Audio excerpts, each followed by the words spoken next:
Hi friends, welcome back to our channel Vijaya సారన్లా. ఈరోజు అయితే నేను మల్టీగ్రెయిన్ దోశ చేయడానికి ప్రిపేర్ చేస్తున్నా అండి. ఫస్ట్ వచ్చేసి అందులో జొన్నలు తీసుకుంటున్నా 1 కప్పు.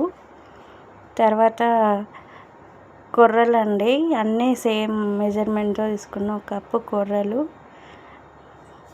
నెక్స్ట్ వచ్చేసి మినప్పప్పు అండి, మినపగుండ్లు 1 కప్పు.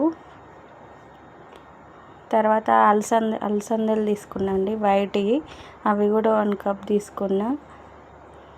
శనగలు అంటారు కదా అండి, మంచి శనగలు 1 కప్పు. అలాగే ఇందులో నెక్స్ట్ కందిపప్పు కూడా 1 కప్పు తీసుకున్నా. అన్నీ కందిపప్పు కొంచెం క్వాంటిటీ తక్కువ తీసుకున్నా అండి. నెక్స్ట్ అటుకులు 1 కప్ అండి. ఇందులో 2 టేబుల్ స్పూన్స్ మెంతులు కూడా తీసుకున్నా అండి. అన్నీ కలిపి 8 అవర్స్ నానబెట్టుకోవాలండి. 8 అవర్స్ మంచిగా వాష్ చేసుకొని 8 అవర్స్ నానితే మంచిగా పిండి కూడా మనకు మంచిగా వస్తుందండి. 8 అవర్స్ తర్వాత గ్రైండర్ వేద్దామనేసి వచ్చి ప్రిపేర్ చేస్తున్నాను, గ్రైండర్కి వేస్తున్నా అండి. ఇవన్నీ నానబెట్టుకున్నాయన్నీ. ఇక్కడ నాకైతే మా పాప హెల్ప్ చేస్తుందండి నాతో పాటు. మా పాప కూడా నేను కూడా గ్రైండర్లో వేస్తుంది. నాకే భయం అవుతుంది గ్రైండర్లో వేయడానికి. మా పాప కూడా నాతో పాటు వేస్తుంది. పిండి రెడీ అయింది. నెక్స్ట్ డే మార్నింగ్ దోశలు ప్రిపేర్ చేస్తున్నాను అండి. ఇక్కడ నేనైతే ఫస్ట్ వాటర్తో స్ప్రెడ్ చేసుకొని వాటర్తో తుడుచుకున్న తర్వాత డైరెక్ట్ దోశ వేస్తాను అండి. ఆయిల్ వేయనండి. ఫస్ట్ బాగా హీట్ అయ్యాక వాటర్తో క్లీన్ చేసుకొని దోశ వేస్తున్నా అండి. దోశలు పర్ఫెక్ట్గా రావాలంటే ఈ మెథడ్ నేనైతే ఇలానే చేస్తాను అండి రెగ్యులర్గా. మీరు ఎలా చేస్తారో కామెంట్ చేయండి. ఇక్కడ నాది గరిట వచ్చేసి చిన్నగా ఉంటుంది. 3 గరిటెలు వేస్తేనే దోశ పెద్దగా వస్తుందండి.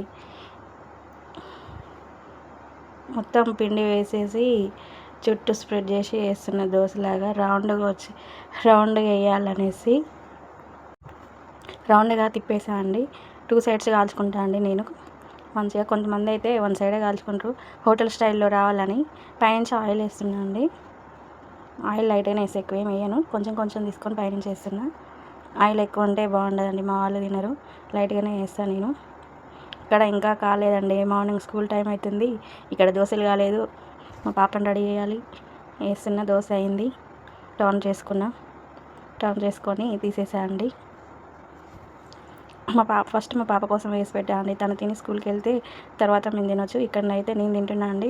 అసలు దోశలు అయితే చాలా టేస్టీగా వచ్చిందండి. నేను ఎలా ఉంటుందో అనుకున్నా, ఫస్ట్ టైం చేశాను అండి మల్టీగ్రెయిన్ దోశ అయితే. ఎప్పుడు మినపప్పు బియ్యంతో చేసేదాన్ని, ఈసారి మల్టీగ్రెయిన్తో ఎలా ఉంటుందో చూద్దాం అనేసి చేశాను అండి. కానీ చాలా బాగుందండి టేస్ట్ మాత్రం. పల్లి చట్నీ చేసా ఫస్ట్ డే.